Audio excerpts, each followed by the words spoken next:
پاکستان اور افغانستان میں فوری جنگ بندی پر اتفاق۔ دونوں ممالک کا پائیدار امن کے لیے منظم قائم کرنے پر اتفاق۔ مذاکرات کا پہلا دور 13 گھنٹے تک جاری رہا۔ پاکستان نے فتنۃ الخوارج کی دہشت گردی کا معاملہ اٹھایا۔ جنگ بندی کے نفاذ اور اس کے پائیدار تسلسل کو یقینی بنایا جائے گا۔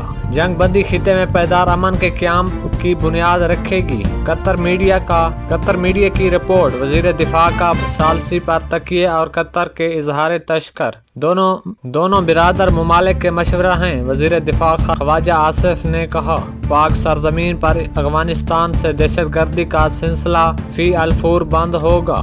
دونوں ملک ایک دوسرے کی سرزمین کا احترام کریں گے۔ وزیر دفاع خواجہ آصف کا سوشل میڈیا کو پیغام۔ استنبول میں 25 اکتوبر کو دوبارہ بات چیت ہوگی۔ پاکستان کے خلائی پروگرام میں بڑی پیش رفت۔ پاکستان کا پہلا hyperspectral satellite HSV launch. Hyperspectral satellite چین سے خلا میں روانہ کیا گیا۔ سیٹلائٹ زرعی منصوبہ بندی ماحولیاتی نگرانی میں مددگار ہوگا۔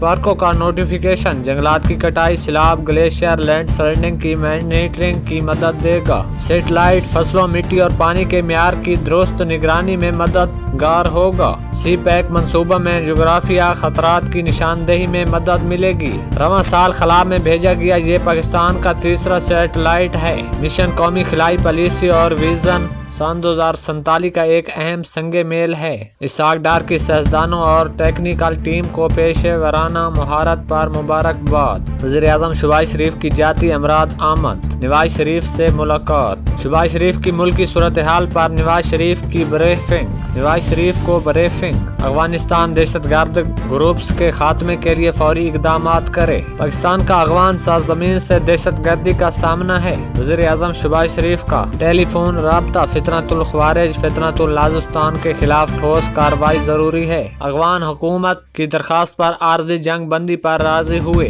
پاکستان افغانستان میں امن و استحکام کا خواہاں ہے۔ وزیر اعظم سے ملیشین ہم مصنف انوار ابراہیم کا ٹیلی فون رابطہ۔ وزیر اعظم نے پاک افغان سرحدی صورتحال سے آگاہ کیا۔ سیکورٹی فورسز کی فتنۃ الخوارج کے خلاف بڑی کامیابی۔ افغان صوبے پکتیکا میں دہشت گرد ٹھکانوں پر ٹارگٹ کارروائی۔ خارجی گل بہادر گروپ کے 70 سے زائد دہشت گرد جہنم واصل۔ اسٹریکس میں خارجی گل بہادر گروپ کے کئی ٹھکانے بھی تباہ۔ سرگنا فرمان عرف الکرامہ صدیق اللہ ڈاور غازی مداخیل بھی مارا گیا۔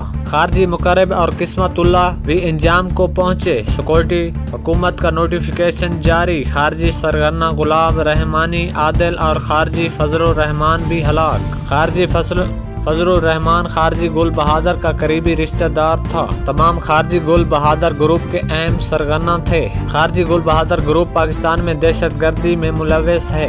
گزشتہ روز شمالی وزیرستان میں بھی اسی گروپ نے ناکام حملہ کیا۔ حملے میں 3 خواتین، 2 بچے اور 1 جوان شہید ہوا۔ پنجاب رینیو اتھارٹی کا دائرہ کار 30 اضلاع تک بڑھانے کا فیصلہ۔ وزیر اعلیٰ پنجاب کی زیر صدارت رینیو کلیشن سے متعلق خصوصی اجلاس۔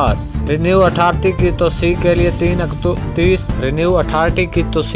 30 اکتوبر تک ڈیڈ لائن مقرر۔ ٹیکس دہندگان کے لیے سہولت ایپ متعارف۔ ایمانداری سے ٹیکس ادا کرنے والوں کو پریشان نہ کیا جائے۔ وزیر اعلیٰ پنجاب مریم نواز کا نوٹیفیکیشن جاری کہ ٹیکس رینیو میں شفافیت یقینی بنانے کی ہدایت۔ پروٹیز کوائٹ واش کرنے کا مشن۔ پاک جنوبی افریقہ دوسرا اسٹیٹ کل سے راولپنڈی میں کھیلا جائے گا۔ کوچ اظہر محمود میچ کو دیکھ کر فائنل 11 کا فیصلہ کریں گے۔ ہو سکتا ہے دوسرے ٹیسٹ میں 3 اسپنرز کھلائیں۔ پہلے ٹیسٹ میچ میں ہمارے تمام 7 بلے بازوں نے پرفارمنس دکھائی۔ ساؤتھ افریقہ کے بہترین بولرز کے خلاف کھیلنے کی پوری تیاری کی ہے۔ پاک فضائیہ JF-17 تھنڈر بلاک 3 دستہ آذربائیجان پہنچ گیا۔ دستہ 2 طرفہ مشق انڈس شیلڈ الفا میں شریک ہوگا۔